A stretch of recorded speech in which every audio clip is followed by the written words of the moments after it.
We'll be able to go back and watch the film to evaluate how they really performed. But overall, I thought it was a good start. Just a start, but I thought the tempo was good. The guys were moving around. They were doing the little things right. Looks like it's good retention from the summer.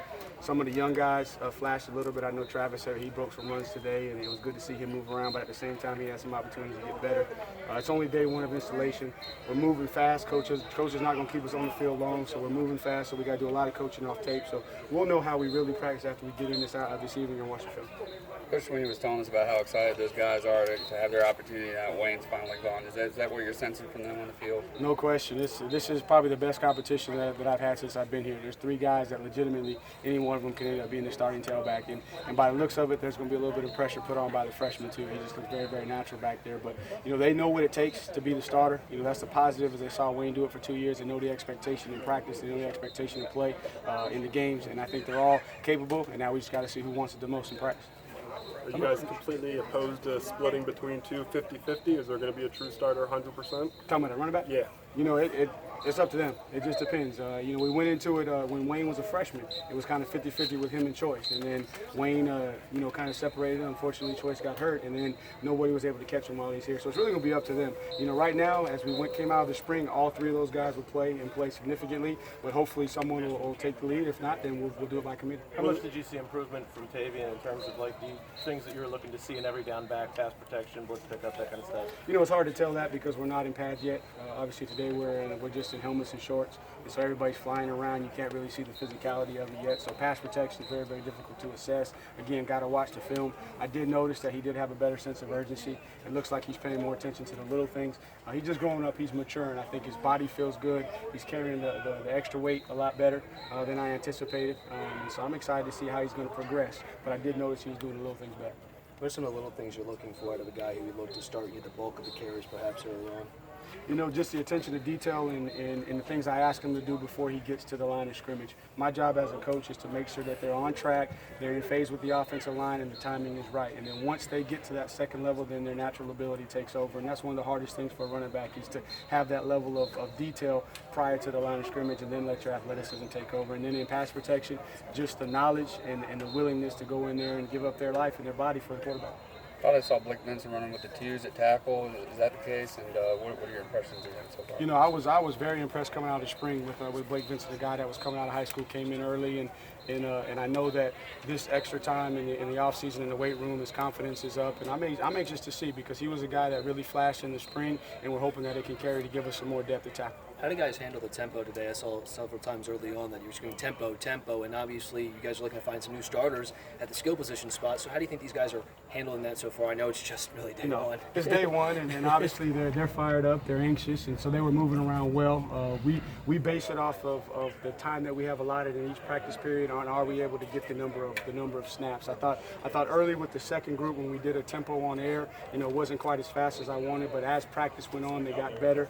You saw them doing the little things, chasing away from the ball, just the things that a veteran football team, takes ownership about, which makes them potentially championship teams. These guys have been together all summer long. Have you seen anybody emerge as that vocal leader so far? That's a good question. I wish I was with them every day. See, we're as coaches, we're not allowed to be around them, but just the reports that we get from the strength coach, it looks like a couple of guys in the offensive line are emerging. The running backs, Wayne wasn't a vocal guy. I don't have a guy that's very, very vocal, but they're all working from a leadership standpoint, hoping that, as we get into camp, guys like Dion and Ray will be a little bit more vocal as they continue to consistently practice and perform.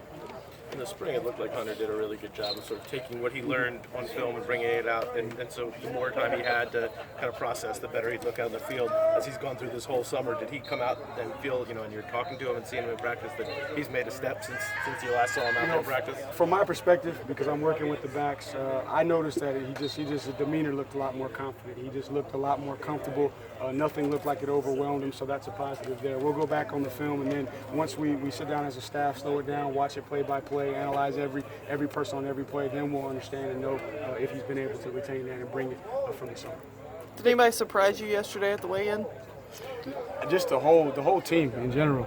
You didn't see any guys up there, and we have some guys that are bigger guys. You look at like a Tyrone Crowder and a Taylor Hearn. You know, those are 300+ pound guys, but they don't look like it. I mean, all these guys were lean, they were in shape. You know, C.J. Fuller was a guy that trimmed down his body, so you can tell that maturity is really starting to kick in. You know, Taven, when he took his shirt off, I was anxious to see how he looked, and you know, he held his 220 pounds well. But just overall, really, really good, lean, strong, physical-looking football team. Coach, for the tight end position that you named up, I noticed today Shadell Bell really smooth out there. What do you see out of Shadell?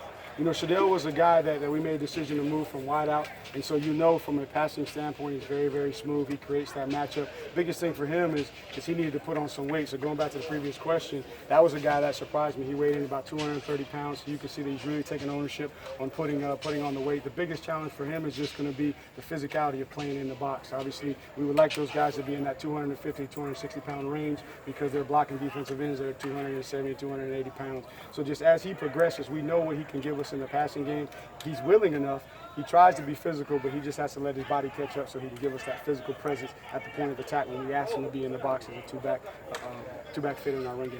Your thoughts on Kelly Bryant and how he came in today and looked a little loose and confident out there when he was coming out. Can you talk about him and what you saw? You know, same thing with Hunter. Just saw a confident demeanor about himself. It's day one, so again, this is just a repeat of what we did the first day of spring. They've been doing it all summer. You know, so the real test is going to be as we start piling up the days, because unlike spring, there's no break in between. So every single day there's going to be different installation, and this is the time of season where we build the whole package, where we may only work on certain parts of it in the spring with 15 practices.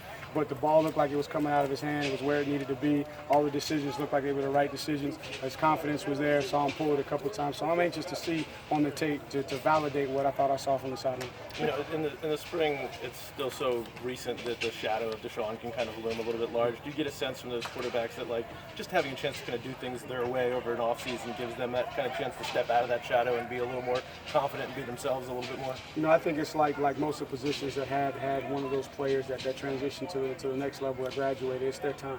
You know, so I don't know if it's necessarily to do it their way, but they know it's their time. And if they want to take advantage of that opportunity, and one, they have to play within the system, but then they also have to be loose. They have to play within their game and be confident and go out and execute. And I think Kelly, is a guy that knows he's capable. He just has to go out and do it. What did you see from the freshman receivers out there? Freshman receivers, I thought Amari really caught my attention. I think everyone, knows what T is, and T is going to be an unbelievable player. You saw him make some catches. He's just the combination of size. He was a guy. His weight was something that surprised me from the weigh-in. Didn't realize he was that big, very smooth. But Amari probably would be the one that caught my attention the most. He just looked very natural, very smooth, especially with Ray-Ray's situation. He got a lot of reps today. Chase Bryce didn't come in until July. Can he make this a four-man race? That's something that we're anxious to see. It just depends on how fast he can process it.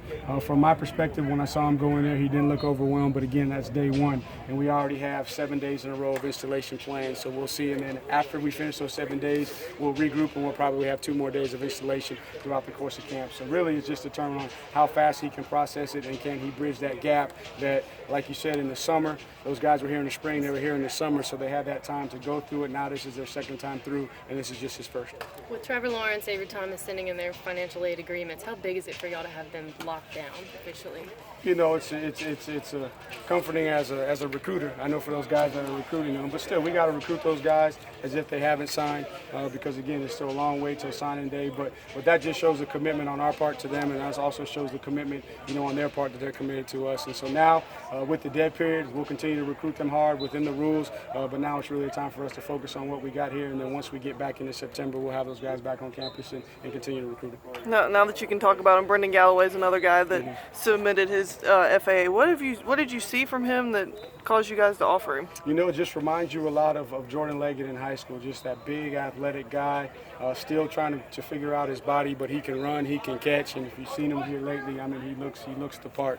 He looks like he's a little bit more physically developed than where Jordan was when he was coming out of high school. He's already 235 pounds, I think, and so he gives you that matchup nightmare at that position, because he's going to be big enough and physical enough to be in the box, but then he's going to split out as a wideout, and he's going to create that matchup, not just on linebackers, but he's going to create that matchup on safeties. you guys obviously have the #1 quarterback from 2017 out here competing for a job, and how much of, when you talk to Trevor, his willingness to kind of say, I don't care if there's already a #1 quarterback recruit here, I want to go there anyway. Does that kind of tell you something about the guy as a whole? Those are conversations that Coach Streeter, has because he's the primary recruiter and his position coach. But that just says that competition is what he's looking for. Yeah. The competition brings out the best in everybody, and it's the same thing, with Hunter here. He's not worried about a guy that's not here because he knows that there's guys on this practice field that he's got to compete with. But I think that's what's really elevated our program to the level that it's at, is the competition that they have every single day on this practice field.